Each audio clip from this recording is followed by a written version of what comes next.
You know, I was listening to Biden when he offered Africa a seat at the G20 summit, and the first thought came to my mind was, now you want them to sit down with you. Listen, let me say something to the continent of Africa. I know a lot of y'all in Africa thinks that everyone in America, especially the so-called black Americans, think that Africa is a country. That's not true. And regardless of what I say, you're still going to have that false narrative that just because we say Africa, we think that Africa is a country, but we know that it's a continent. We learned about Africa back in elementary school, junior high school and high school. We learned how to read maps. Okay, so you need to stop that lie. Okay, second of all now, I listened to President Nana Akufo-Addo. I think that's how you pronounce his name. Forgive me if I'm butchering that name. But Africa and Africans need to be extra careful of the politics of the United States. There is no way that America, especially the so-called Biden administration or the Democrats, are going to receive you as an equal. Now, by Biden offering a seat with the G20 summit, that's only a straw man. Okay, that's a straw man seat. That's you there. It's not real. You're just there because they want something from you. If they can't treat the so-called black Americans with respect and equality, how do you expect them to treat you fairly and equally? Although you're offered a seat at the G20, you now become the spook that sat by the door. They offer you a seat, but yet they really don't accept you as equal. Not too long ago, they were trying to destroy Africans. When they need to test pharmaceuticals, they go to Africa and use the people of the continent of Africa as guinea pigs. Okay, so they're trying to knock us off. And I'm careful with the words that I use, but they're trying to do away with us. They're trying to lessen the population of the darker race. And now all of a sudden, Biden now wants to throw $55 billion at Africa, thinking that you're just going to jump at that opportunity, but yet they want your natural resources. And I still can't understand for the life of me is why the continent of Africa, all those countries, are allowing foreign nations to come in and rape them. I just can't understand. And you wonder why that you're not on the top or you're not modernized and your people now are leaving. And I always question. Now, I listen to a lot of these Africans on social media, which I think that they're plants to try to encourage or convince the so-called black Americans to come to Africa to support Africa, but yet Africa does not support the so-called black Americans. Now, when I hear the presidents of these 50 some odd countries in the continent of Africa, when I hear you stand up and tell people like Biden that no, we don't accept your deal, take that 55 billion and give it to the so-called black Americans as reparations because they are Africans too, because that's what you say. You're saying that the black Americans are Africans, and you're saying that the so-called black Americans need to come back home. So why aren't the presidents of these countries in the continent of Africa speaking out for the so-called black Americans? Take that money that you're offering us and pay reparations to the so-called black Americans, and then we can talk. But how are you going to respect us and treat us equally when you don't treat your own people or the people that's in there that was taken, that was raped, that was stripped of their language, their land, their nationality, their culture, stripped down to less than being an animal. How could you not treat them with respect, but yet you now want us to sit at the table and we expect you to treat us fairly? Now, I want you to listen what Biden has to say, and then I'm going to continue speaking on this. But listen to what Biden has to say. As I said yesterday, the United States is all in on Africa and all in with Africa. African voices, African leadership, African innovation, all are critical to addressing the most pressing global challenges and to realizing the vision we all share, a world that is free, a world that is open, prosperous, and secure. Africa belongs to the table in every room where global challenges are being discussed, and in every institution where discussions are taking place. That's why I announced in September at the United Nations General Assembly that the United States fully supports reforming the UN Security Council to include permanent representation for Africa.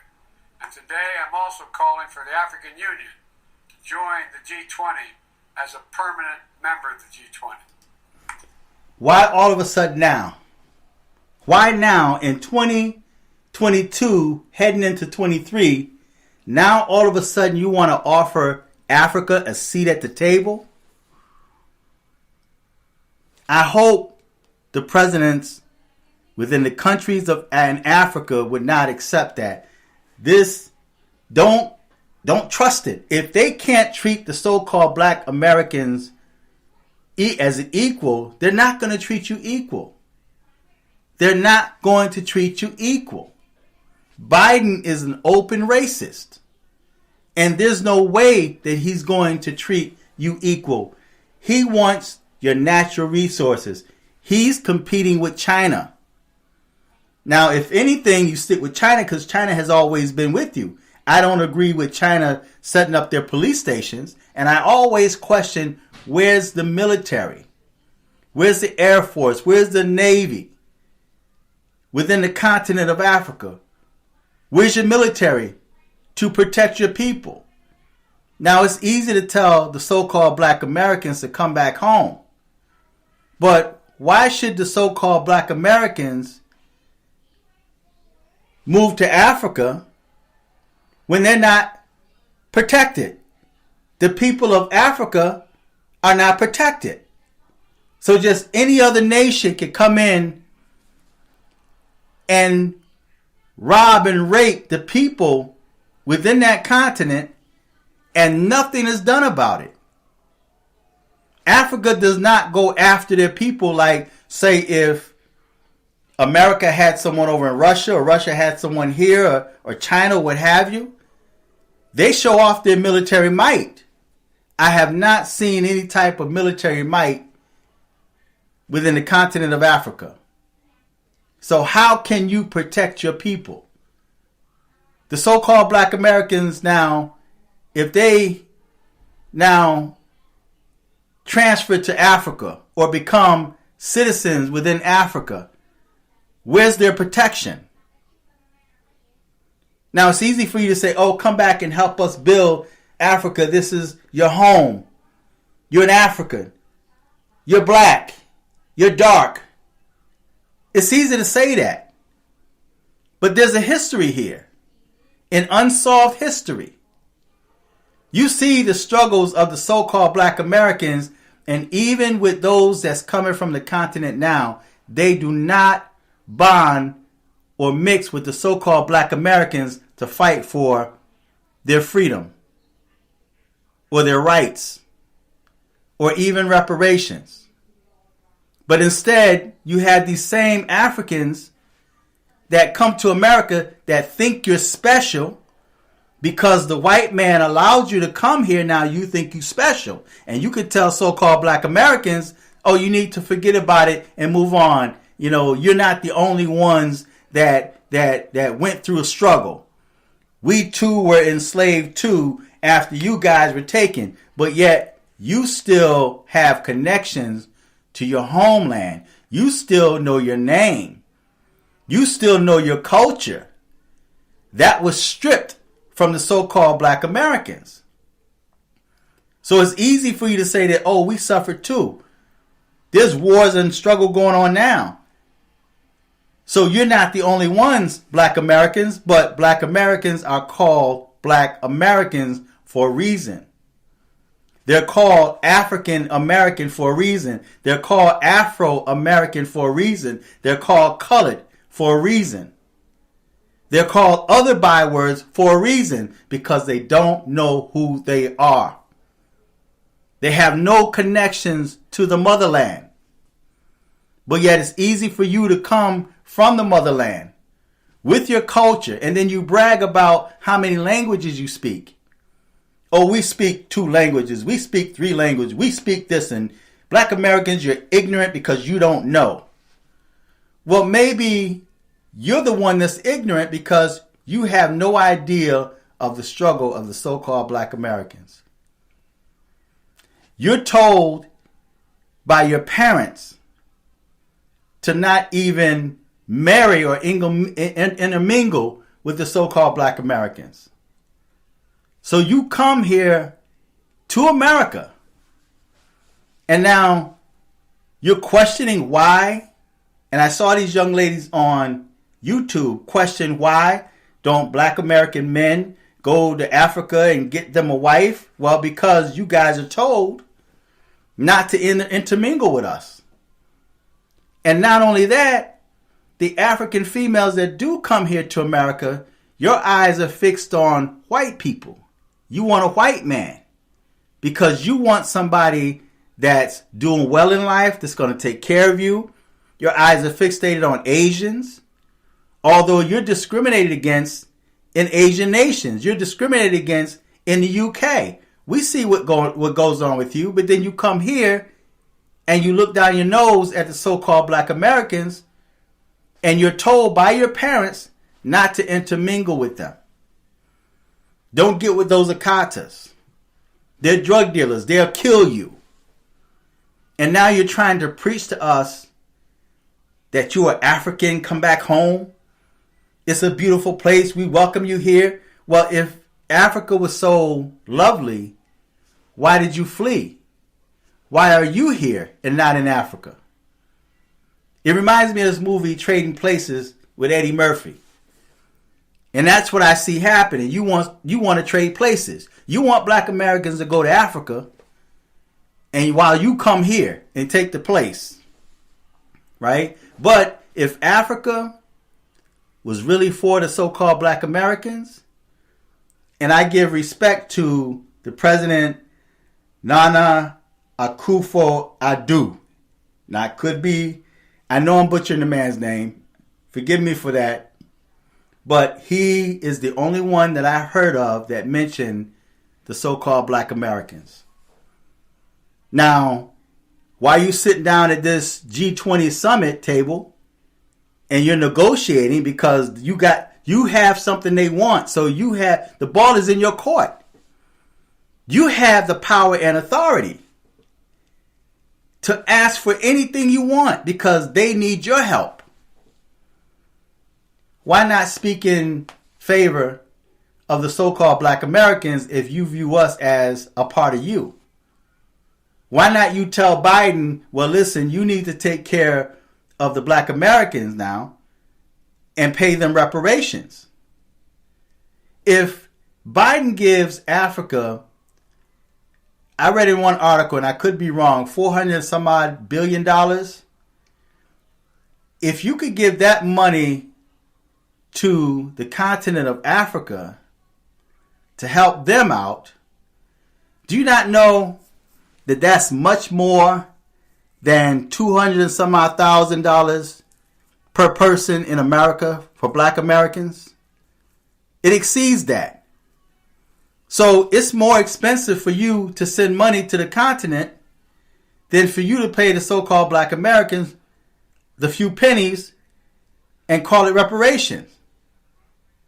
Black Americans should not be paying tax. We should be tax exempt. And if you owed any taxes, that should be wiped clean. Black Americans should be given land. Not just here, but also the continent.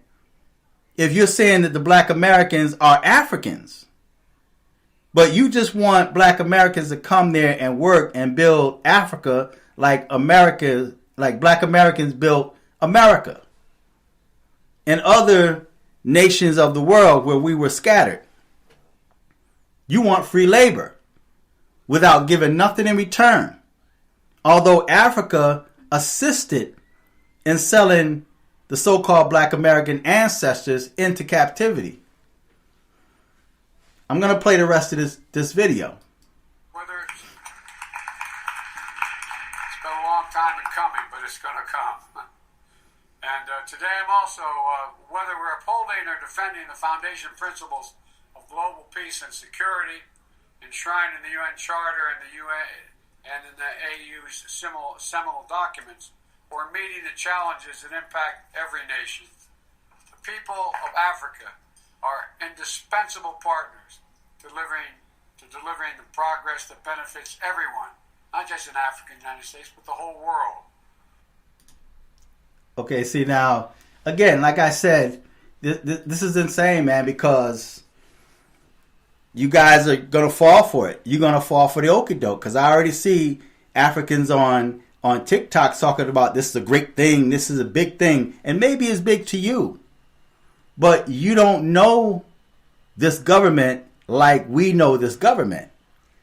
See, and once you accept this money, now you're in their claws. You think that you're going to be treated as equals. When all this other time they've been trying to destroy you. They're using the continent and the people on the continent as guinea pigs. Testing pharmaceutical drugs. And now you think that they're going to allow you to sit at their table and treat you fairly? It's just until they're able to get what they want. They're competing with China. So if you're really concerned about the so-called Black Americans, then at these meetings, these G20, see, these meetings about reparations got to go beyond the so-called Black Americans. Africans from the continent need to jump aboard. And then the president of these nations that Biden is trying to talk business with, now you have a voice to say, look, those are our people. They belong to our nation.